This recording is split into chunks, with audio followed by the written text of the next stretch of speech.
Today I'm focused on talking more about irritable bowel syndrome and inflammatory bowel disease, and I'm going to give you 6 tips you can implement this holiday season that's going to decrease flare-ups and help you to manage your condition that much better while still enjoying the holidays.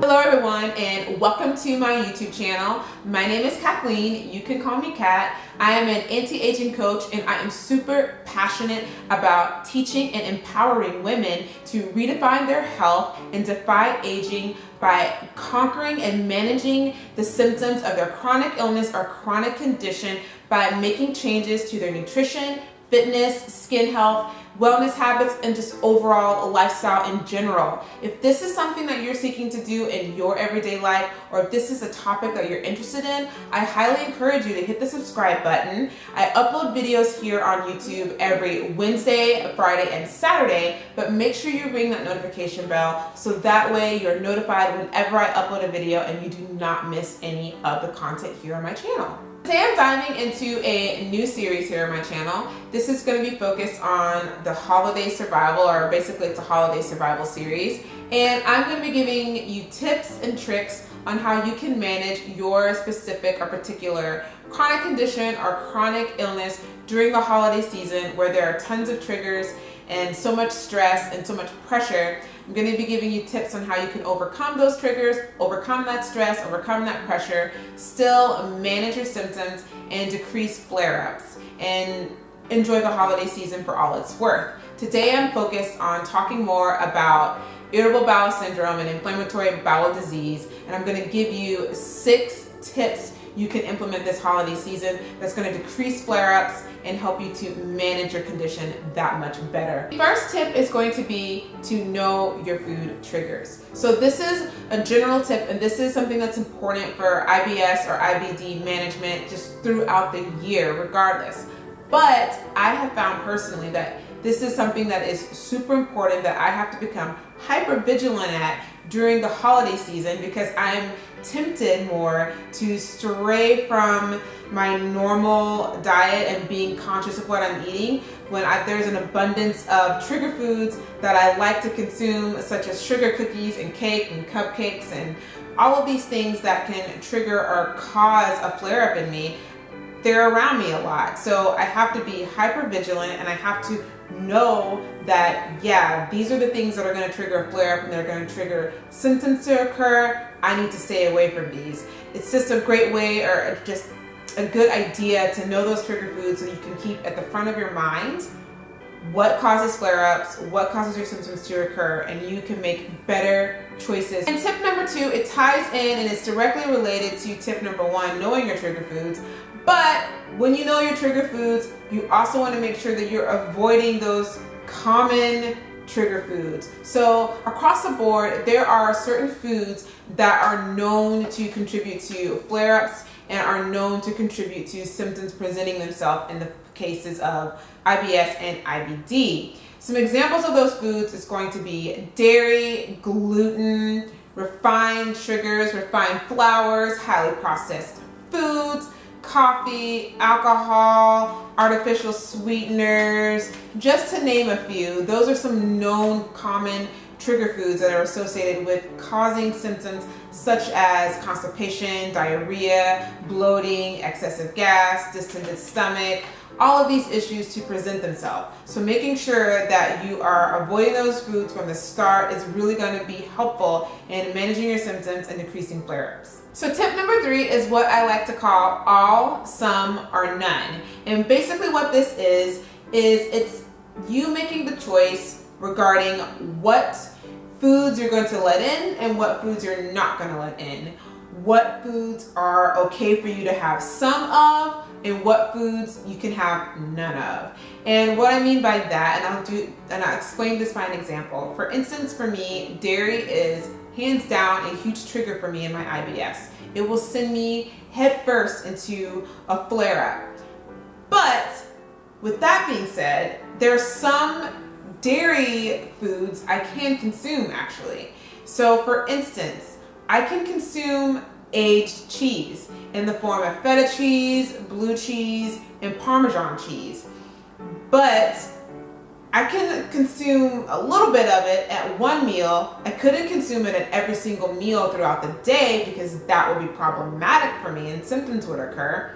But it's completely okay for me to have a little bit of that one meal out of the day. So knowing that will help me make decisions about what dishes I can consume or eat and what's okay for me to eat, because I know I can have a little bit of feta cheese. It's not gonna cause harm for me, but I know if I eat it too much or I eat this feta cheese today, I can't have any more of it. Knowing whether you can have all, some, or none of a food item is going to be really helpful in you deciding what foods you're going to consume and what holiday treats you're going to allow yourself to eat. Tip number 4 is going to be trying alternative recipes. And what I mean by this is, if you're highly sensitive and you get flare-ups very easy, you get symptoms very easily, or you just don't want to go through the hassle of trying to figure out and break down, does this food have this in it, does this food not have this in it, maybe it's just best for you to look for alternative holiday recipes that align with your particular eating style or your particular diet, whether that is a low FODMAP diet, whether that is a Whole30 style diet, whatever it may be. You can go to Pinterest and you can look up a variety of different recipes for sugar cookies, banana nut bread, chicken, ham, whatever the case may be. And you can find these recipes that align with your particular dietary needs that you can consume and make an entire holiday meal that's really catered towards supporting your dietary needs and supporting your health needs. So that's going to really be beneficial for you if you're really concerned about flare-ups and you're really concerned about managing symptoms, and that's important for you. Tip number 5 is be prepared for travel. So if you are traveling for the holiday season, it's important that you're prepared and that you are planning ahead for that. If you are going to be taking an extended road trip during the holidays, making sure that you do the research in different restaurants, fast food places that offer digestive friendly foods that you can eat, and they have digestive friendly options, so you'll know that ahead of time and you'll know what foods you can eat and it's not a surprise or a big whoop. Also making sure that you pack digestive friendly type snacks, so if you're caught where maybe you can't eat something or it's not exactly what you want, you can go ahead and grab that snack, eat it, and you're not going to be hungry or stuck between making the choice of eating something that's not going to be so good for you and causing a flare-up, or, going hungry. The other thing you want to make sure you do is, if you know that you're flying, being prepared for that. How does your body react when it's flying? How does your body react when you're changing different time zones? Making sure you're planning ahead for those types of things. Making sure that you do your due diligence to plan ahead when it comes to the holiday meals and the holiday parties. So if you know that you're going to a holiday meal or a holiday party and you know that there's going to be a lot of trigger foods present there, you probably want to go ahead and pregame it and either make a couple of small dishes for yourself that you can eat before, or just going someplace and eating where there is food available that's going to be better for your dietary needs. Don't wait to the last minute and say, oh my gosh, there's nothing I can eat here.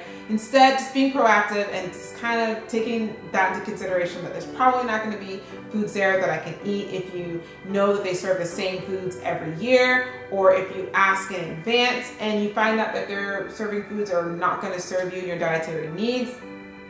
Just planning ahead to go eat someplace else and then go there and just graze on the foods that maybe you can eat or you can tolerate, and not making that become a big thing for you. My 6th tip is going to be to stick to your regular and normal healthy eating habits. So don't change your diet drastically just because it's the holidays and there are full of temptation foods, dishes, and things around you. Don't succumb to that. Just stay normal. Just stick to what you've been normally doing with your eating. Stick to what you are normally doing with your medication. Stick to what you're normally doing with your supplement routine.